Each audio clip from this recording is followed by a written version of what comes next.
UFC 297 is this week. How are we doing, friends? We are Thursday. I'm a little late, so I have to do this quick, all right? We're going to do this prediction video in 10 minutes, also just because this card is a bit mid, so I don't need to go too in-depth about it, but I do have a bit of a bone to pick with the UFC. Why are they putting these mid cards in Canada? Do we have something against Canadians? Because as a Canadian, I feel oppressed. I'm a victim here, all right?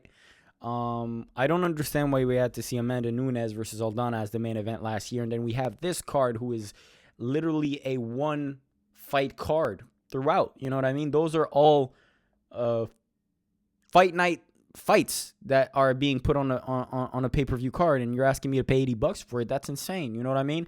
But yeah, they're all Canadian fighters, I guess. We're all repping Canadian fighters, so I ain't gonna be mad. And also, I mean, the pay-per-views in the coming weeks are going to be insane as well. So I'm not going to complain too much, but I don't understand why it's in Canada. Why can't you put this mid-card in Las Vegas for? Why does it has to be in Canada, all right? Canadians has suffered a lot. Do you know how cold it is outside? It's like minus 20, bruh. Like, let us suffer that. Put on some great cards, bruh. All right, so, I mean, listen, we're all hardcore fans here, so we're all going to be watching regardless. I'm going to be doing my predictions of UFC 297 this weekend, and I'm going to start at the main card. Obviously, as I always do, the first fight on the main card is Arnold Allen versus Movsar Evloev. So Arnold Allen versus Movsar Evloev. What do we think about this fight, to be honest? Because listen, Movsar Evloev has a lot of great skills. Arnold Allen has too. They're pretty, I think, on in terms of fast rise, they're similar fighters. They're getting a lot of they have a lot of momentum outside of obviously that Max Holloway fight for Arnold Allen, but I think he's on the rise up. And for some odd reason, I just don't think that Max Holloway fight was as a step back as much as people think it is. Just because I know he probably learned a lot from that fight.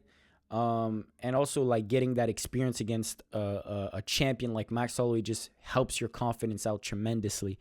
So I don't even think it's that bad of a step back for Arnold Allen. I just think the style that Movsar Evloev brings is very dangerous. He's a top-heavy guy. He can keep you on the ground for a long time. And if he can mix that up with his striking, it's going to be dangerous. So that's who I'm picking. I think this is the biggest pick-em fight. Like, you can toss a coin and flip it because, to be honest, I don't know. Arnold Allen probably has more power, more finishing abilities as well. Evloev, I think he has, 17 wins and only 7 finishes. You know what I mean? So it's not a very high percentage. 3 KOs out of 17, 4 submissions. And, he's had his last 1, 2, 3, 4, 5, 6, 7 fights were all decisions. So I don't see Movsar Evloev finishing Arnold Allen. If there is to be a finish, it's probably going to be Arnold. But I don't know. I think I'm leaning towards Evloev in terms of, his skills and his method to wins. I think Evloev just has some great top control and good hands as well. He's good on the feet, so I think he can mix it up. I'll probably go with Evloev, and I'm picking Evloev by decision. As always, this is a great his favorite way to win fights. So moving on, we're gonna get to Chris Curtis against Marc-André Barreto. That's how you pronounce it. English speakers say Marc-André Barreto. But in French, we have to say Marc-André. This is the way you say it. And fun takes about it. Funny story. Marc-André used to be one of the most popular names. I don't know statistically speaking, but I remember when I was in primary school, meaning that was up until I think you go to high school when you're 12 or 11. So in between 6 and 12, you're in primary school. I think I knew at least 15 guys in my school that had Marc-André as a name. My best friend's name was Marc-André. Everybody I knew was named Marc-André. So shout out to all the Marc-Andrés out there. But in this fight, I am picking good old Chris Curtis. I think his striking is just levels above. He's fast. He's really technical on the feet and, moves his head very well. Marc-André is more, I think he's a bit bigger as well, but I don't know. I just don't see him outboxing a guy like Chris Curtis, which I think this fight is going to be on the feet mostly. So that's who I'm going to be picking, Chris Curtis, and I'll pick by decision probably, right? Did I pick him by decision? Chris Curtis by decision, yeah. Chris pure striking, power advantage, and he has a great chin. I didn't talk about that, but Chris Curtis has some great chin, man. I mean, he's gotten hit, just never goes down. So that's also a factor. Anyways, Neil Magny versus Mike Malott. What a wonderful fight. As for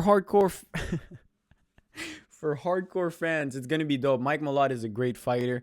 Uh, I would probably I picked him. I picked Mike Malott just because Neil Magny's last fight. I think the way I wanted to phrase this is like I'm not picking Mike Malott because of what he brings to the table.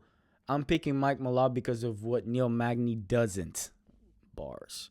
I just think Neil Magny's like on a downhill. We all love him. We all prefer him over Ian Gary, right? Right. But it's just the end of the road, in my opinion. His last few fights were like not at all up to his standards, and it feels like in his last few fights as well, he was just lacking any types of threat on the feet, on the ground. He didn't have any power. He didn't throw enough. So if that same version of Neil Magny comes, I don't think he has any chance to win against any top contenders.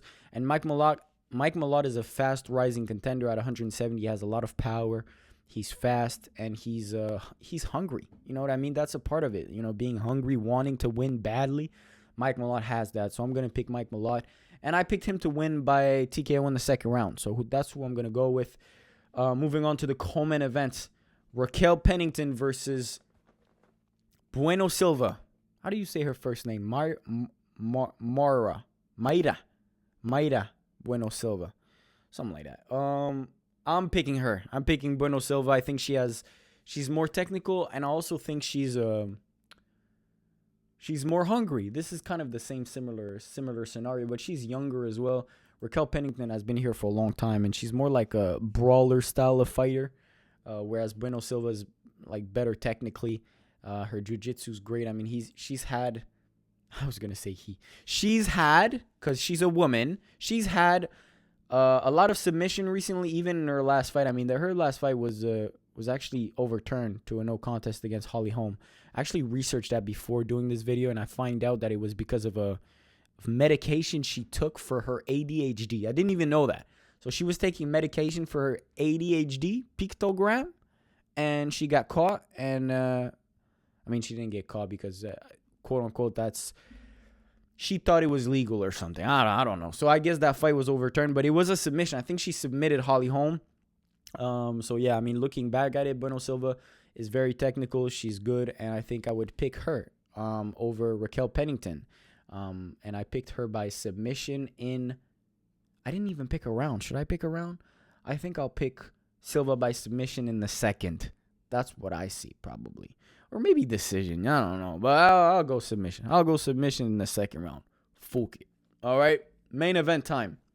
Sean Strickland versus DDP. The reason why we're all here. I'm picking Dricus. Why is everybody calling him Dricus? His real name's Dricus, no? That's how you pronounce it. Usually it should be Dricus. But I'm picking Dricus Duplessis to win. I think he's, again, saying it the same thing. But I think he's hungrier. And he's just tougher. I think he's tougher. He has a style that is difficult for Sean Strickland to deal with. He's on the pressure the whole time. You know what I mean? When you look at Sean Strickland's last opponent, and obviously, especially Israel Adesanya, Nasruddin Imavov, and Jared Cannonier. Oh, was it Jared Cannonier? No, the guy before that was, what's his name? Abus Magomed.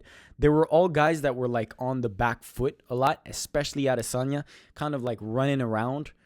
Against Cannonier and against Pereira, guys who are willing to walk you down, it's when Sean Strickland has had the most troubles. I think he doesn't like to be pushed against the cage. I think he doesn't like to be on the back foot. And I just know DDP's style of fighting is that type. He's going to walk you down. He's going to pressure you. He's going to put you on the back foot. He's not afraid to brawl. He's not afraid to be unorthodox with his striking, kicks, punches. And he can also mix it up with some takedowns. So I just think the whole package of DDP, as weird and unorthodox as he is, he's dangerous.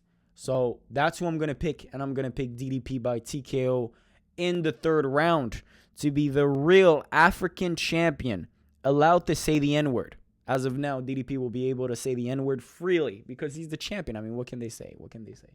More power, better ground game. That's what I said always. I think he's just overall more technical. But I think this is going to be a great fight. Overall, I think these dudes are kind of like made to fight each other. They have great styles to be together. Two guys that want to walk down on each other. That's crazy.